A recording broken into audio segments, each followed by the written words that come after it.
Okay, we see 10 people in here, so we're just gonna wait for everyone to start streaming in. I think the other team is also getting a little bit caught behind time. So not to worry, we are going to start soon. It's all good. You guys are very punctual, going back to back to back the whole Yeah, day. yeah, I'm quite impressed at ourselves too.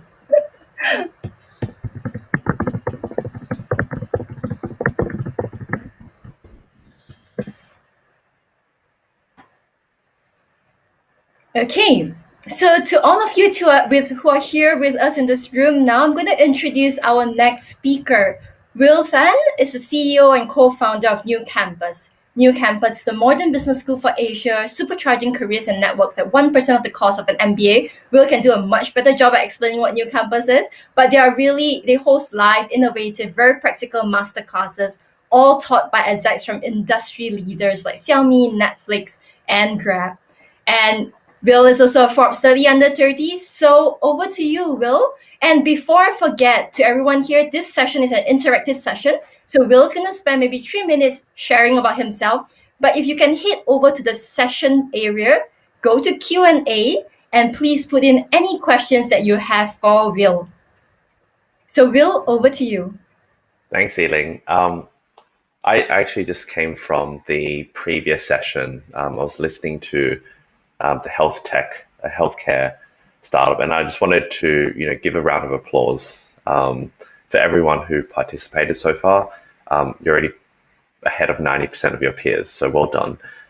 So again, I'm Will, co-founder and CEO at NewCampus, and we're building a modern business school in Asia. I think for me, I was kind of thinking, what should I really be sharing today to really, give you guys insight into what it's like being an entrepreneur. So I've actually been in business for almost 6 to 7 years now. I started my first company, my first real company in Australia in early 2013. But growing up, I actually did surround myself, or I was surrounded by a lot of entrepreneurs. So my parents, they started small F&Bs, real estate, news agencies. So I got to see a lot of business growing up. But coming from an immigrant family, I think it was very common for a lot of people to do the right thing. So I ended up going to university, studying law, becoming an investment banker. And then after a few years, I asked myself, is this what I really wanted to do? Did I really see myself finding purpose or fulfillment in doing long hours, working for a bank, essentially? So what ended up happening was I started a side business. And that side business was in furniture. And that gave me the opportunity to join one of the first accelerators in Singapore. I didn't plan to be an entrepreneur, but now looking back, that was the first trigger that took me across the world from Australia to Singapore almost 6 years ago. Joining the accelerator, the first thing that they taught you and the first thing they ask you is, why are you the best person and only person to be solving this? And so I was never passionate about selling furniture nor selling products to bored housewives. But what I realized, and similar to my co-founder, is there must be millions of people like myself and the other professionals who wanted to try new careers, but were too afraid to take that leap of faith. And so the second business that evolved from the first furniture platform was a platform that helped people try new careers. And that, I would say, was my why. And, now I see myself working on this business. I'm already 5 years in, but I see myself 5 years into a 20-year journey. Building this, now it's called NewCampus, this business school, has taken me across the world. So I've done business in China, in the US, in the Middle East. It's gave me a very unique insight into how the world works, from government to corporates to professionals to different industries and different sectors. So, Eling was asking me, why is entrepreneurship the right thing to choose now? And I don't think it's the right thing to choose now. I think it's a necessity because, with COVID-19, what it's really shown is there's no predictability in your careers. There's no safe haven for you to follow particular path. And we've seen this building a school for professionals all around the world. We've seen that their careers have been disrupted. So it's not just yourself, picking what school you want to go to next, but millions and millions of people in their early to late careers are rethinking how to consistently learn, upskill, and reinvent themselves. And one of those key criteria that the world is looking at is entrepreneurial and intrapreneurial skills and mindsets. So yeah, that's what I'd love to kind of share more about over the next 10, 15 minutes. And I know Eling had already prepared some questions. So if you guys want to pick my brain, feel free to just jot it in the Q&A. The first question I'm just going to read off is, what is the scariest thing about being an entrepreneur? I think when you're an entrepreneur, it's almost like always being baptized by fire. So in the early days, growing up in a very conventional society, it was always that fear of failure. We grew up in a system where we studied good marks and we were rewarded for performing well at school. But as an entrepreneur, that's not the same. If anything, that's where we've seen one of the biggest challenges in Asia now. It's how do you thrive on breaking things? How you thrive on, pursuing paths that people don't know. And so for me, I think over time, what has been less scary is being more instinctual, but more importantly, data-driven about, going to the unknown. Now, what scares me, what keeps me up at night is, am I doing something that is impactful? Am I doing something that is truly going to disrupt and change a problem that I really care about? What is the toughest thing about being an entrepreneur? So many, and I would say it's unfair to give a blanket statement.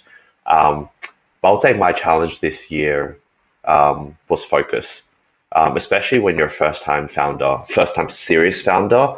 One of the challenges that you end up doing when you're doing your business is you're always trying to chase the shiny things.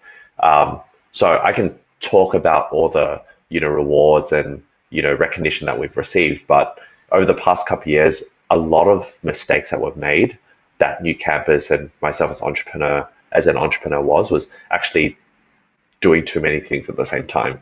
We went to the Middle East to launch a school in partnership with the Dubai government. We did a lot of business in China because we were raising capital, and there's actually no playbook for building a frontier business. There's no playbook with building new businesses in Asia. And so I would say my toughest bit was, and this is something that I'm always learning and also coaching my team as well, which is how do you ensure that your team and yourself as an entrepreneur is focused on solving one thing really well, and then you're able to rinse and repeat that over time.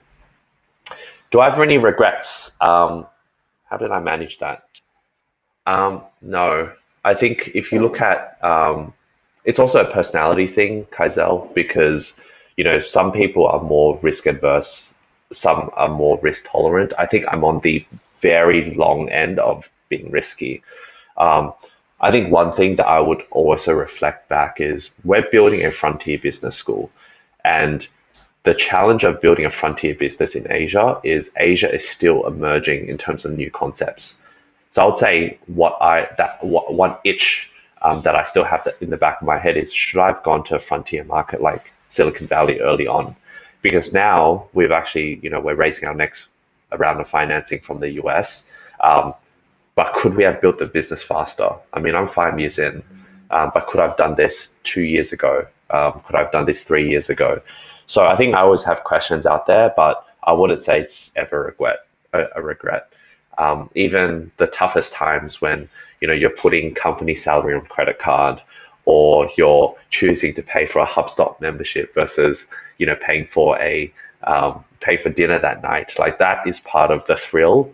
And that is always, a reflection point for you to say, why are you still doing this? But in terms of regrets, I think it's always been, okay, could I have built this faster? Could I have made this mistake more efficiently?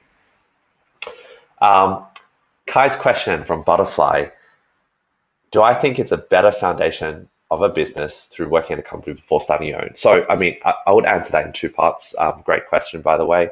So I came from a consulting and banking background. So I think what that taught me was discipline and hard work. I worked for Accenture and an investment bank in Australia. So, long hours, very good frameworks, very good people, even though the business and the career path wasn't right for me. So that part was really good in helping me become disciplined and building professional skills. And that's something that I underappreciate until now, especially when I'm hiring fresh graduates. There's a certain rigor and discipline that you get from working to a 9 to 5. The second piece is actually working for a startup. And this is something that I've been thinking a lot about because, when we first started NewCampus, what we were doing was helping people transition their careers into tech companies. So before Carousel got big, before Grab got big, we were actually doing digital internships with those companies. And so I also question myself, if I were to work for those companies, would I have, been paid to make mistakes? And then that's something that I could definitely share a lot more 2 cents about. But if you're a founder and you don't feel as though you're ready to take that leap of faith, by all means, go work for a tech company, go work for a startup, build that capability, really understand and be coached by a good founder or founding team. If you're not ready to dive into entrepreneurship, it's also okay to work for a corporate, because even if you spend a few years saving up, even if you spend a few years working on a moonlight project whilst keeping a full-time job, that's also a very steady path to build a business. You don't always need to go deep end, like a lot of people in my peer group have done. So I hope that answers your question. Considering how many companies failed in their initial years, what would you give to create long-term sustainable businesses? Thanks, Rakav. So what I've actually seen a shift in the past 2 years. So we're in education, right? So education and healthcare are the slowest moving industries ever. And the reason why they are so slow moving is because of policy regulation and customer adoption. So if you were to look at your fintechs, your blockchains, your e-commerce, they blew up, in the past 5-10 years because of, mass investment and mass insight into these businesses. But if you actually look at the past 18 months, that narrative has changed, especially with Uber, WeWork having a lot of scrutiny to raising a lot of money and deploying a lot of capital. Investors in Asia, in particular, I've seen have been very, very interested and excited about businesses that have a strong balance sheet.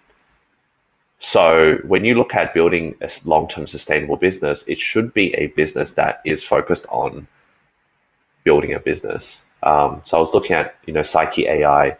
Obviously you have the community piece, the chatbot piece, but there's also a very big business in coaching. There's a lot of, business in career development and mental well-being.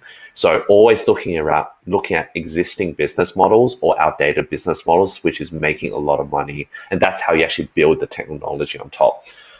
So the way that I would encourage you guys to think about building business is focus on building a business. Don't chase the exciting platforms, don't chase the exciting stories, because that will come in time.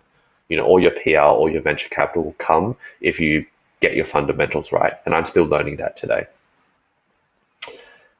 How will entrepreneurs change in the future? Would more people switch into the innovation industry instead of the traditional jobs? Great question, Nicole. So if you were to ask, a question 10 years ago, should companies be digital?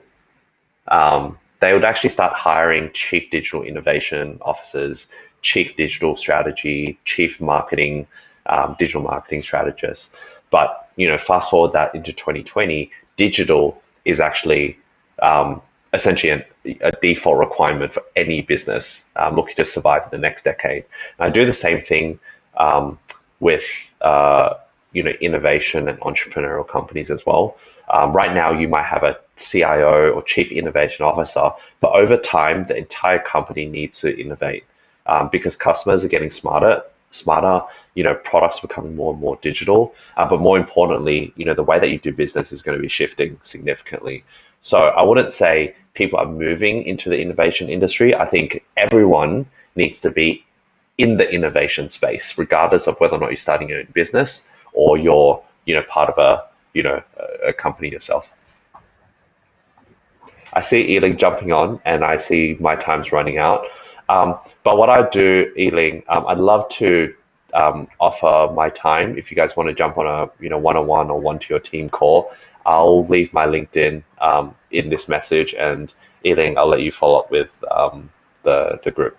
Thank you so much, Will. That's extremely generous of you to offer your time to the team. So teams, if any of you guys want to take Will up on his offer, he is a coach and he is in education. So there's a ton that you guys can all learn from him in this journey. If you want to reach out to Will, you guys have my email address. Feel free to drop me an email and I will also connect you with Will as well. So once again, thank you so much for sharing all these insights and answering the team's questions, Will. So everyone else, we will now be commencing our panel fireside chat with Reina.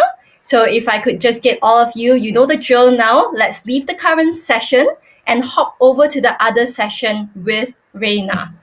Thanks a lot, Thank you guys. again for your time, Will. Take care.